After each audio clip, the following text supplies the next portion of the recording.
अब हम बात करते हैं C++ की बेसिक फीचर्स की। C++ एक सिंपल, पॉपुलर और रियल वर्ल्ड एप्लीकेशंस बनाने के लिए बहुत ही वाइडली अवेलेबल लैंग्वेजेस में से एक लैंग्वेज है, जिसमें हम जब प्रोग्रामिंग करते हैं तो सिंपल इंग्लिश का प्रयोग किया जाता है, और जो सिंपल इंग्लिश का प्रयोग किया जाता है उसमें उन कीवर्ड्स का प्रयोग किया जाता है जो C++ में पहले से डिफाइन है, और इस प्रकार इसको पढ़ना और इसमें काम करना आसान हो जाता है क्योंकि इसमें बेसिक सिंटैक्स रहते हैं वो इंग्लिश में रहते हैं। इसके साथ ही यदि हम यहाँ देखें एग्जांपल, हमारे पास वर्ड मेन, ब्लॉक ओपन और लास्ट में क्लोज कर दिया गया है, बीच में सी आउट, हेलो फ्रेंड्स। कुछ कोडिंग दी गई है C++ लैंग्वेज की। अभी हम कोडिंग पे ध्यान नहीं देते, हमारा मुख्य कार्य यहाँ जानकारी ये देना है कि देखिए यहाँ पे सिंपल इंग्लिश का प्रयोग किया गया है। वर्ड मेन, सी आउट, ये सब इंग्लिश वर्ड्स हैं और इनका प्रयोग करके हम C++ की प्रोग्रामिंग कर सकते हैं।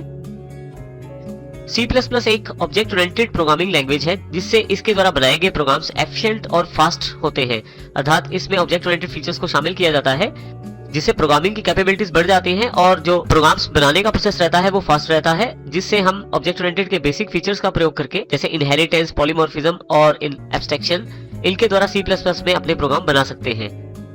हम C++ में बड़े प्रोग्राम भी बना सकते हैं क्योंकि हमारे पास ऑब्जेक्ट ओरिएंटेड फीचर्स का प्रयोग किया जाता है जिसमें इनहेरिटेंस एक मुख्य फीचर रहता है। आप पहले से दिए गए कोड को या पहले से बनाए गए कोड को दोबारा प्रयोग कर सकते हैं, जिससे आप बड़े प्रोग्राम बना सकते हैं और जिसमें कोडिंग कम करनी पड़ती है और आप बड़ी एप्लीकेशंस को आसानी से डेवलप कर सकते हैं C++ के द्वारा। C++ का अगला फीचर उसका केस सेंसिटिव होना है। इसमें ध्यान रखना जरूरी रहता है कि छोटा ए बड़े ए से अलग रहता है, अर्थात स्मॉल लेटर्स और कैपिटल लेटर्स में यहाँ फर्क रहता है। इस प्रकार हम कोडिंग रखते हुए ध्यान रखते हैं कि केस सेंसिटिव लैंग्वेज है ये, हमारे पास यहाँ स्मॉल लेटर्स और कैपिटल लेटर्स में भेद रखना चाहिए C++ की कोडिंग करते समय। C++ के द्वारा जब प्रोग्राम्स बनाए जाते हैं वो पोर्टेबल होते हैं, उनको आसानी से दूसरे कंप्यूटर्स या दूसरे ऑपरेटिंग सिस्टम्स पर चलाया जा सकता है। बस आवश्यकता होती है उन्हें दोबारा रिकम्पाइल करने की, और कुछ मशीन्स पे उन्हें दोबारा रिकम्पाइल की भी आवश्यकता नहीं होती और आपके प्रोग्राम वहां पे रन हो जाते हैं। तो इसका अर्थ है जो C++ के प्रोग्राम है वो आसानी से पोर्टेबल है, एक मशीन से दूसरी मशीन, एक प्लेटफॉर्म से दूसरे प्लेटफॉर्म पे चलाए जा सकते हैं। C++ में काफी सारी लाइब्रेरी फाइल्स पहले से अवेलेबल रहती हैं और ये C++ में हेडर फाइल्स के रूप में अवेलेबल रहती हैं। हम इनके द्वारा प्रयोग किए गए फंक्शंस या ऑब्जेक्ट्स को आसानी से प्रयोग कर सकते हैं, जिसके द्वारा हम अपने प्रोग्राम्स को आसानी से बना सकते हैं।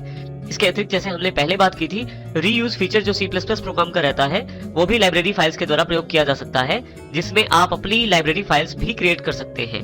इसके अलावा हमारे पास ऑब्जेक्ट ओरिएंटेड फीचर्स, एक मेल फीचर जिसे इनहेरिटेंस कहते हैं, वो भी अवेलेबल रहता है, जिसमें हम अपने द्वारा बनाई गई क्लासेस और ऑब्जेक्ट्स को प्रयोग कर सकते हैं और इन्हें दोबारा प्रयोग किया जा सकता है अपनी आवश्यकता के अकॉर्डिंग। और एक क्लास से दूसरी क्लास में काफी सारे फीचर्स को इनहेरिट किया जा सकता है, जिससे आप बनी हुई क्लासेस के फीचर्स को नई क्लासेस में ऐड कर सकते हैं और वहां उनका प्रयोग आसानी से कर सकते हैं। यहाँ हम कुछ नई टर्म्स जैसे इनहेरिटेंस, ऑब्जेक्ट ओरिएंटेड क्लासेस और ऑब्जेक्ट्स की बात कर रहे हैं। इनके बारे में हम आने वाले चैप्टर्स में जानकारी लेंगे।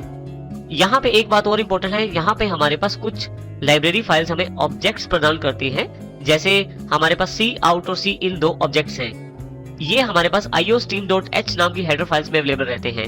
यदि हम यहाँ नीचे की तरफ देखें तो हमारे पास 4 header files as an example दी गई है, जैसे math.h, iostream.h, stdio.h, conio.h।